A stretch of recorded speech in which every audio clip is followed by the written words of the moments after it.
Yuto-san. Ikan merah hidup dengan bahagia di laut bersama teman-temannya. Ikan mas yang warna-warni dan ikan lumpur. Tapi ada sesuatu yang membuatnya khawatir. Aku takut suatu hari nanti pelayan Piko akan menangkap kita. Kau pintar. Jadi nelayan jahat itu tidak akan bisa menangkap kita selama kau ada di sini. Aku sangat beruntung punya teman yang berani dan baik sepertimu. Tapi nelayan Piko tidak berniat untuk menyerah dan ingin menangkap ikan merah. Aku akan menangkap ikan merah dan teman-temannya juga. Kali ini mereka tidak akan bisa lolos. Iya, aku percaya padamu. Cepat isi jaringmu karena aku sudah lapar sekali. Kau adalah burung komoron. Tangkap ikanmu sendiri, dasar burung malas. Kau ini sudah membuatku lelah, nelayan. Sekarang tangkap mereka dan aku ambil sisanya. Nelayan Piko menyelam ke laut untuk menangkap ikan merah dan teman-temannya.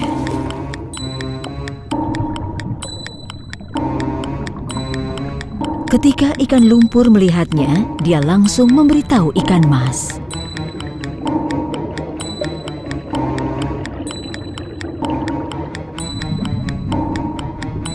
Mereka langsung pergi menemui ikan merah. Ikan merah, nelayan Piko datang. Kita harus bersembunyi sekarang. Oh tidak. Ayo kita pergi ke batu spirulina. Kita bisa sembunyi di sana. Ikan merah dan teman-temannya berenang supaya mereka bisa sembunyi di tanaman yang tumbuh di bebatuan. Kita sudah sampai. Ayo kita sembunyi di spirulina. Tapi nelayan Piko melihat tempat persembunyian mereka dan berenang ke sana. Dia melihat kita. Dia datang. Apa yang harus kita lakukan? Nyonya Gurita bertangan panjang melihat ikan merah dan teman-temannya berada dalam bahaya dan ia memutuskan untuk membantu mereka. Nyonya Gurita akan membantu kita. Ayo kita kabur, jangan berhenti. Nelayan Piko menyingkirkan Gurita bertangan panjang dan pergi mengejar ikan-ikan itu lagi. Ada kapal karam di sebelah sana. Ayo kita sembunyi di sana. Oh tidak, dia datang. Dia akan menangkap kita sebelum kita bisa sampai ke kapal karam itu.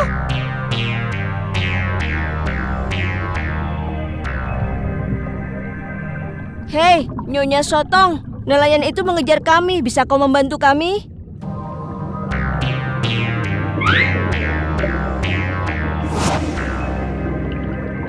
Dia tidak bisa melihat kita. Cepat, ayo kita pergi ke kapal karam itu. Kuharap dia tidak menemukan kita di sini.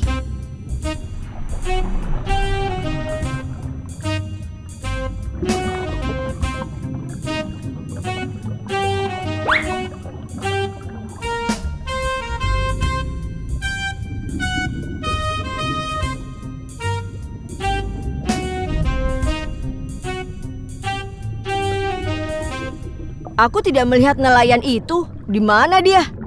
Mungkin dia menyerah dan pergi. Sepertinya tidak.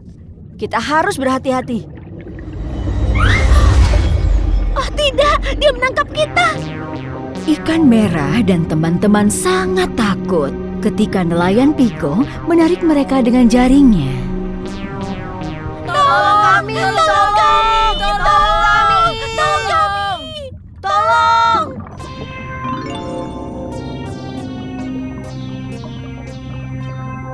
Ikan merah, lihat. Itu hiu todak. Sepertinya dia akan membantu kita. Cepatlah, aku mohon.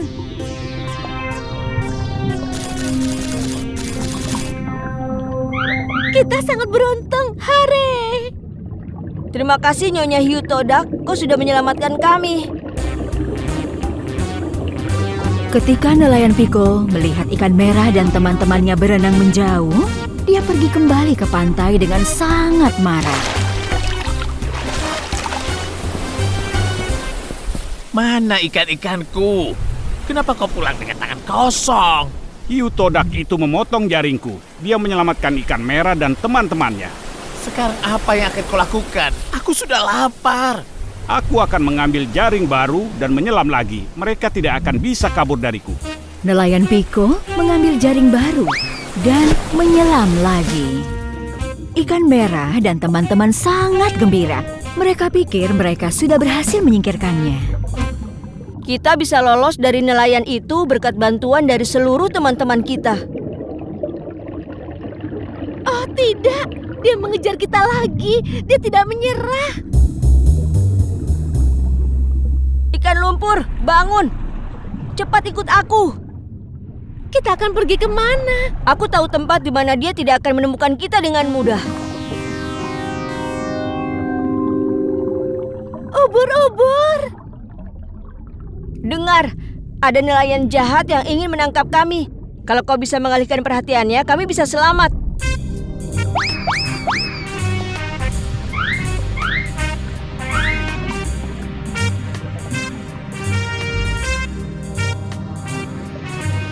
Dengan ubur-ubur yang mengalihkan perhatian nelayan Piko, ikan merah dan teman-temannya menyelam lebih dalam. Mereka sangat kaget dengan apa yang mereka lihat. Wow, ini pasti negeri peri yang hilang itu. Ya, ada banyak tempat kita bisa bersembunyi dari nelayan itu. Wow, lihat semua emas itu.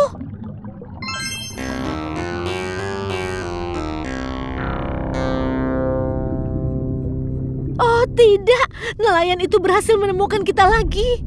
Ayo sembunyi di balik balok itu. Apa yang dia lakukan?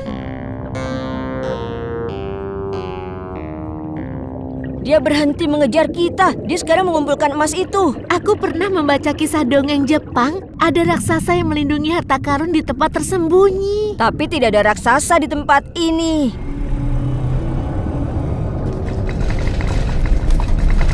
Wow, apa itu?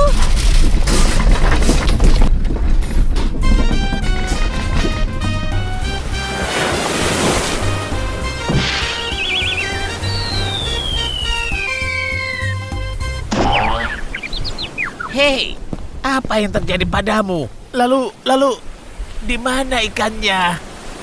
Pergi dari sini, burung nakal.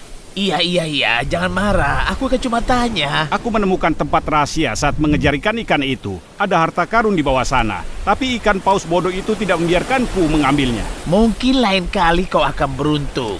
Kau tidak berguna untukku. Aku rasa aku harus menangkap ikanku sendiri. Atau aku akan mati kelaparan.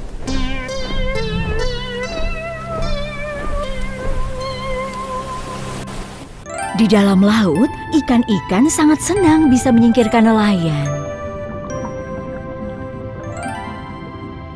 Paus raksasa sudah memberi pelajaran pada nelayan itu. Dia tidak lagi mencoba untuk mengambil apa yang bukan miliknya. Dia akan menangkap kami jika kau tidak membawa kami kemari. Terima kasih ikan merah, kita berhasil menyingkirkannya. Kita adalah tim. Selama kita bersama, nelayan jahat itu tidak akan bisa menangkap kita. Pada zaman dahulu kala, di sebuah negara yang sangat indah, hidup raja dan ratu baik hati yang dicintai oleh semua. Satu-satunya keinginan mereka adalah memiliki seorang putri.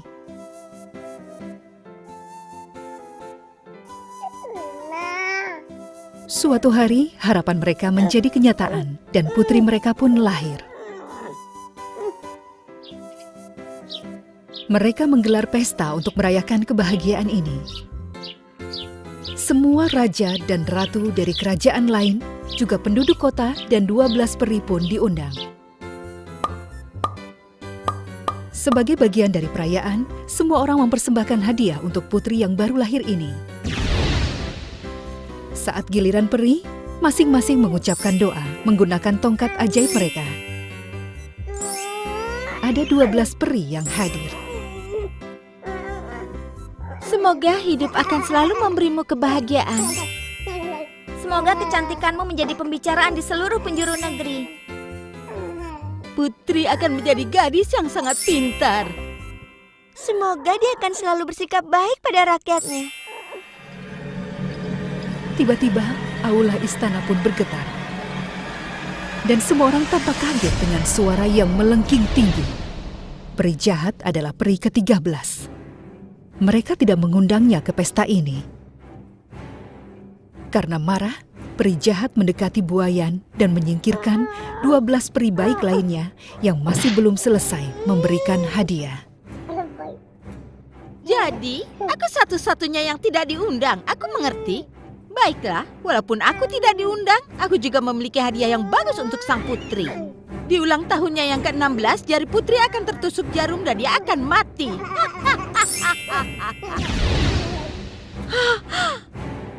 Sambil menatap si peri jahat, raja dan ratu memohon kepada peri baik untuk melakukan sesuatu. Aku mohon, lakukan sesuatu untuk membatalkan kutukan itu, peri baik. Sayang sekali, ratuku. Aku tidak bisa membatalkan kutukan yang dibuat oleh peri jahat, tapi aku bisa melunakkannya. Saat jari putri tertusuk jarum, dia tidak akan mati. Dia akan tidur selama 100 tahun. Dia hanya bisa dibangunkan oleh ciuman dari seorang pangeran. Hanya itu yang bisa aku lakukan.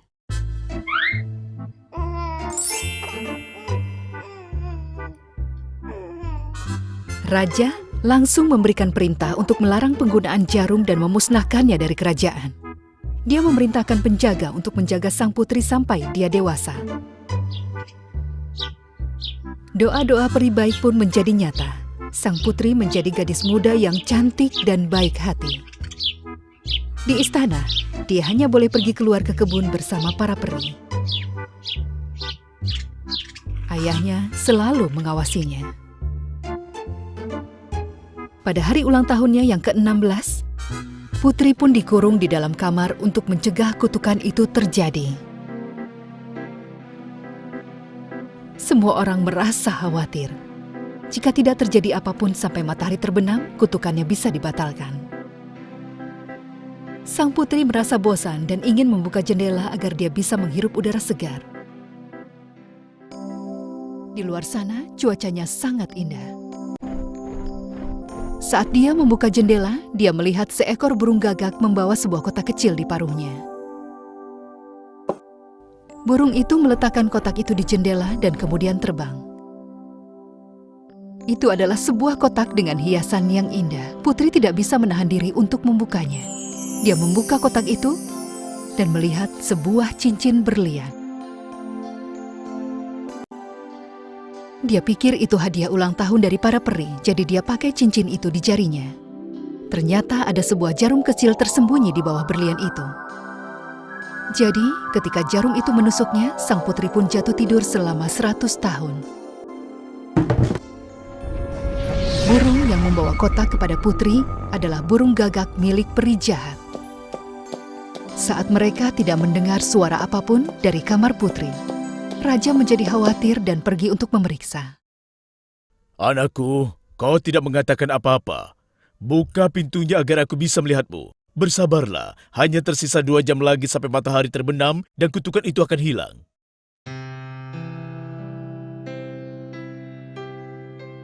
Raja tidak mendapat jawaban apapun, jadi dia membuka pintu dan memasuki kamar. Betapa terkejutnya dia menemukan putrinya terbaring di lantai. Ratuku, penjaga, cepat! Putriku tertidur, ini bencana, ini semua bencana! Saat mereka melihat cincin di jari putri, raja dan ratu yang sedih langsung tahu apa yang terjadi. Peri jahat telah menipu putri untuk menusuk jarinya sendiri. Dia sudah melaksanakan kutukannya.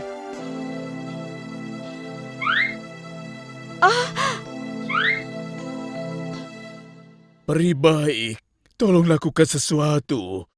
Bangunkan dia atau biarkan kami tidur bersamanya dan kami akan bangun bersamanya.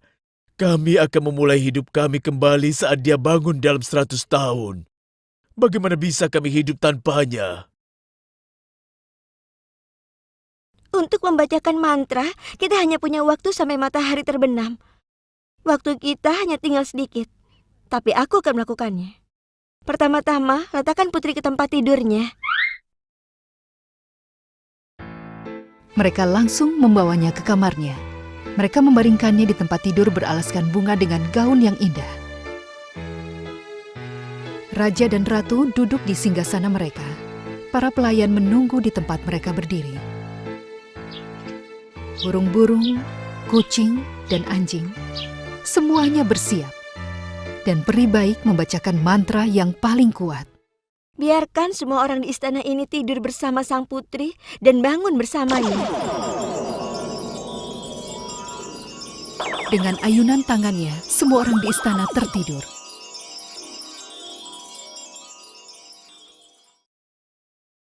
Mulai saat itu, istana ini dikenal sebagai Istana Putri Tidur. Saat waktu berlalu, istana sekarang dikelilingi oleh tanaman berduri. Tidak ada seorang pun yang bisa masuk. Tahun-tahun berlalu. Suatu hari, seorang pangeran datang bersama prajuritnya. Dia lihat istana itu ditutupi oleh sulur-sulur. Ini dia. Ini pasti Istana Putri Tidur. Ini yang selalu diceritakan oleh ibu saat aku masih kecil. Lihat, tempat ini dikelilingi oleh tanaman berduri. Dia mengeluarkan pedangnya dan mulai memotong tanaman berduri itu. Dia berjuang untuk bisa menemukan pintu istana. Dan saat dia masuk, dia dibuat kaget dengan apa yang ia lihat. Raja dan ratu duduk di singgasana dan orang-orang di istana tidur di tempat yang sama. Mereka hanya berbaring diam. Dia mulai mendatangi semua ruangan, mencoba mencari di mana putri berada. Aku pasti akan menemukanmu, putri cantik. Aku akan menyelamatkanmu. Aku akan mengangkat kutukan itu. Sang pangeran berlarian ke sana kemari untuk menemukan kamar sang putri. Akhirnya, dia tiba di sebuah kamar di sebuah menara. Perlahan dia membuka pintu itu dan menemukan seorang putri yang cantik tertidur di tempat tidur beralaskan bunga mawar.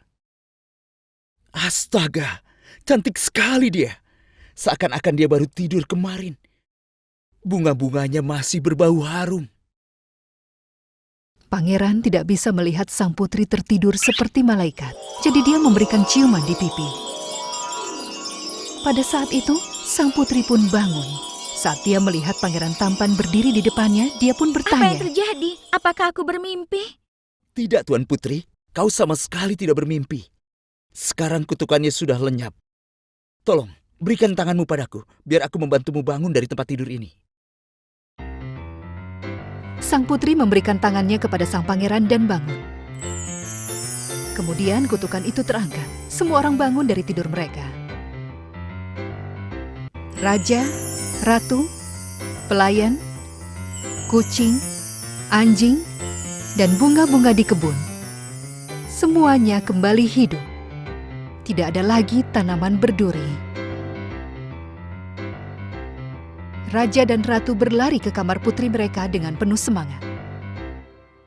Ya Tuhan, hari yang sangat indah. Aku sangat bahagia. Putriku dan seluruh istana bangun dari tidur mereka. Mereka berpelukan dengan gembira. Sang pangeran berlutut di hadapan raja. Rajaku, aku ingin menikahi putrimu. Dengan izinmu yang mulia, boleh aku melamarnya? Pangeran, kami sangat bahagia. Aku terhormat jika kau menikahi putriku. Tuan putri yang tersayang, aku sudah lama menunggu saat-saat seperti ini. Maukah kau menikah denganku? Ya, kau adalah pangeran yang aku lihat di mimpiku. Mereka mengundang semua peri dan menikah dengan pesta yang sangat mewah. Mereka hidup bahagia untuk selamanya. Dan apa yang terjadi pada peri jahat? Setelah dia tahu apa yang terjadi, dia pergi melarikan diri dari tempat itu. Pada zaman dahulu kala, di sebuah hutan yang berada di tempat jauh tinggal keluarga beruang. Ayah beruang, ibu beruang, dan bayi beruang. Makanan kesukaan keluarga beruang adalah bubur gandum. Ibu beruang membuatnya setiap hari untuk sarapan. Rasanya lezat dan hangat. Bu, aku lapar. Bisakah kau ambilkan bubur gandumku?